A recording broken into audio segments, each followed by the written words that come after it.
سعودی عرب کے شہر خرچ کے رہائشی علاقے پر ڈرون حملے میں 2 افراد جان سے گئے، مرنے والوں میں بھارتی اور بنگلہ دیشی شہری شامل، 12 افراد زخمی۔ سعودی سول ڈیفنس نے تصدیق کر دی۔ ایران کے مشرق وسطی میں امریکی اہداف پر مسلسل حملے جاری، کویت میں عرف جان بیس نشانہ، 2 کویتی فوجی ہلاک، واٹر پلانٹ بھی متاثر۔ یو اے ای کا 16 بیلسٹک میزائل اور 117 ڈرونز کو تباہ کرنے کا دعویٰ۔ بحرین میں ہوٹل پر ڈرون سے حملہ، ایرانی فوج کا اردن میں امریکی فضائی اڈے کو نشانہ بنانے کا دعویٰ۔ عراق کے شہر اربیل میں امریکی فوجی اڈے پر حملہ، پاسداران انقلاب کی تلابیب حیفا یروشلم پر میزائل اور ڈرونز کی بوچھاڑ، عمارتوں کو نقصان، 5 شہری زخمی۔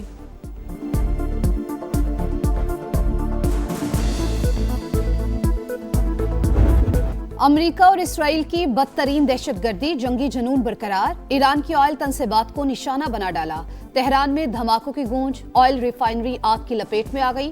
آسمان پر کالے دھوئیں کے بادل، کوہاگ، شاہران اور کران میں بھی آئل ڈپوز تباہ، 6 افراد شہید۔ اصفہان، نجف آباد، اران اور دیگر شہروں پر بھی وحشیانہ بمباری، مزید 31 شہادتوں کی تصدیق، شہداء کی تعداد 1350 سے زائد ہو گئی۔ اسرائیل کی لبنان میں بمباری، مزید 25 شہری شہید، تعداد 394 ہو گئی۔ حزب اللہ کا جوابی وار، 2 اسرائیلی فوجی ہلاک، 8 زخمی۔ مشرق وسطی میں کشیدگی، ملکی معیشت مستحکم رکھنے کا بڑا چیلنج، کفایت شعاری اور بچت کے حوالے سے حتمی لائحہ عمل کا اعلان آج کیا جائے گا۔ بچت پلان صنعتی اور زرعی شعبے پر لاگو نہیں ہوگا۔ وزیر اعظم کی زیر صدارت اہم بیٹھک، موجودہ صورتحال میں ممکنہ معاشی اثرات کے حوالے سے بریفنگ، ملکی معاشی استحکام کے لیے بروقت اقدامات کا نفاذ ناگزیر، عوام کے مفادات کا مکمل تحفظ کیا جائے گا۔ میاں شہباز شریف کا خطاب، کہا معاشی استحکام کے لیے ضروری فیصلے ہوں گے، سرکاری ملازمین اور وزراء کو سادگی اور کفایت شعاری کی ہدایت۔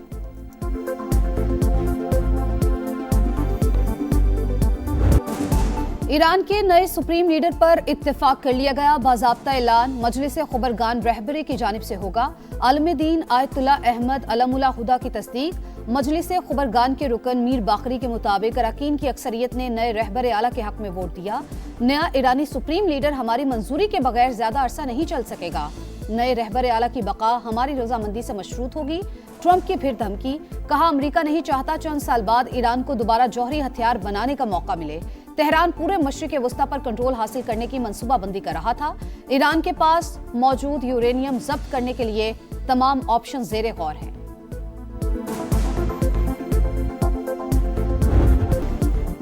ایران نے نئے سپریم لیڈر کے انتخاب میں غیر ملکی مداخلت مسترد کر دی۔ نئے رہنما کی تقرری مکمل طور پر ایران کا داخلی معاملہ ہے، کسی کا عمل دخل قبول نہیں۔ ایرانی وزیر خارجہ عباس عراقچی کا امریکی ٹی وی کو انٹرویو، کہا جنگ ہمارا انتخاب نہیں تھی، مسلط کی گئی۔ امریکی فوجی اڈے کسی بھی پڑوسی کی سرزمین پر ہوں نشانہ بنائیں گے۔ ہماری فوج زمینی جنگ کے لیے بھی مکمل تیار ہے۔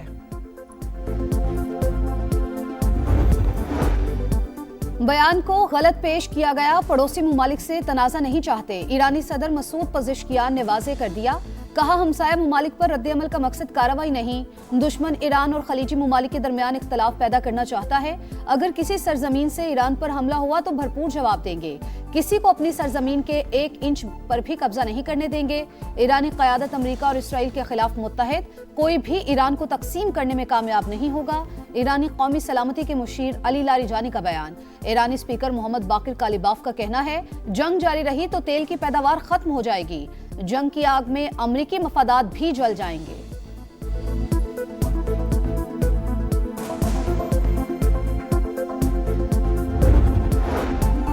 صدر مملکت اور وزیر اعظم کا امارات میں 2 پاکستانیوں کے جاں بحق ہونے پر اظہار افسوس، سوگوار خاندانوں سے ہمدردی کا اظہار۔ مشرق وسطی میں کشیدگی عالمی امن و استحکام کے لیے خطرہ، تنازعات کا حل سفارتکاری اور تحمل میں ہے۔ آصف علی زرداری کا عالمی برادری پر علاقائی کشیدگی کم کرانے پر زور، میاں شہباز شریف کی میتوں کی واپسی کے لیے ہر ممکن سہولیات فراہم کرنے کی ہدایت۔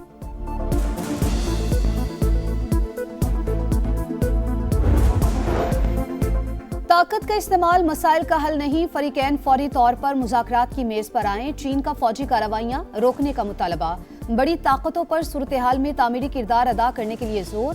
چینی وزیر خارجہ نے کہا ایران اور خلیجی ممالک کی خود مختاری کا احترام ضروری ہے۔ سوئس وزیر دفاع نے ایران پر امریکی حملوں کو عالمی قوانین کی خلاف ورزی قرار دے دیا۔ پوپ لیو کا مشرق وسطی میں جاری کشیدگی کے خاتمے کا مطالبہ۔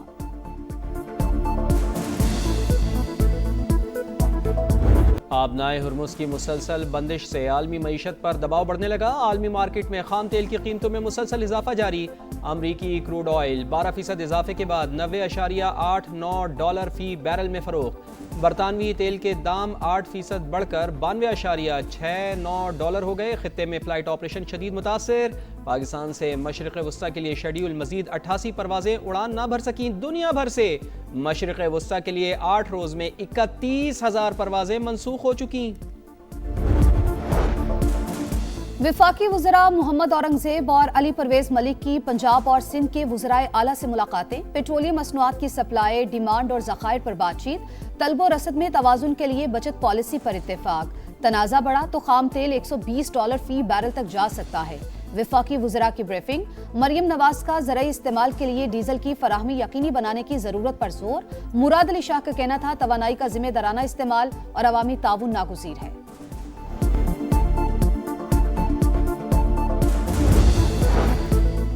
خیبر پختونخوا حکومت کا شہریوں کو مہنگے پیٹرول سے بچانے کے لیے بڑا اقدام۔ صوبے میں رجسٹرڈ موٹر سائیکل سواروں کو ریلیف دینے کا فیصلہ۔ 1100 روپے کی 2 اقساط دی جائیں گی۔ ماہانہ 40 لیٹر پیٹرول پرانی قیمت پر ملے گا۔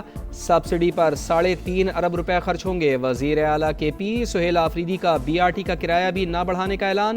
کہا عوام کو مشکل وقت میں ایسے نہیں چھوڑ سکتے۔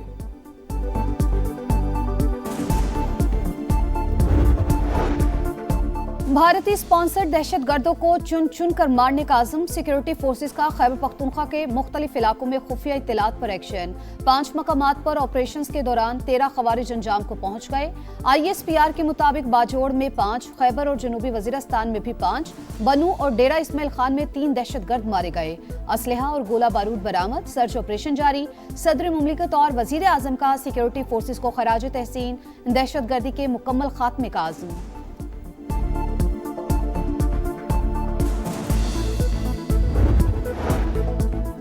فتنہ الخوارج کو چھوڑیں گے نہیں جب تک خطرہ ختم نہیں ہو جاتا۔ آپریشن جاری رہنا چاہیے۔ وزیر دفاع خواجہ آصف کا 2 ٹوک پیغام۔ سما سے خصوصی گفتگو کرتے ہوئے کہا افغانی قابل اعتماد لوگ نہیں، ان کے ساتھ رعایت ممکن نہیں۔ بھارت ہر اس صورتحال سے فائدہ اٹھانے کی کوشش کرے گا جس سے پاکستان کا نقصان ہو۔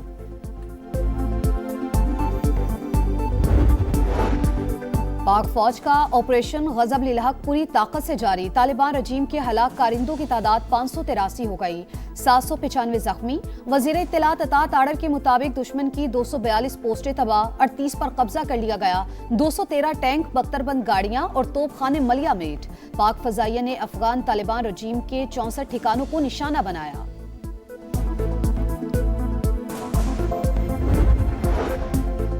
کراچی میں ہیوی ٹریفک وبال جان۔ مختلف حادثات میں 6 شہری جان سے گئے۔ میمن گوٹ کے قریب ڈمپر کی رکشے کو ٹکر، خاتون جاں بحق، 3 افراد زخمی۔ منگو پیر روڈ پر ٹینکر کی ٹکر سے نوجوان زندگی کی بازی ہار گیا۔ بلدیہ سائٹ اور اورنگی بنارس پل پر بھی حادثات میں 4 افراد جان سے گئے۔ اور بھارت نے T20 ورلڈ کپ جیت لیا۔ ہوم گراؤنڈ پر ٹائٹل جیتنے اور کامیابی سے دفاع کرنے والا پہلا ملک۔ بھارتی ٹیم نے فائنل میں نیوزی لینڈ کو 96 رن سے ہرا دیا، ریکارڈ تیسری بار ٹرافی اپنے نام کی۔ احمد آباد میں بھارت نے پہلے کھیل کر 255 رنز کا بڑا ٹوٹل بنایا۔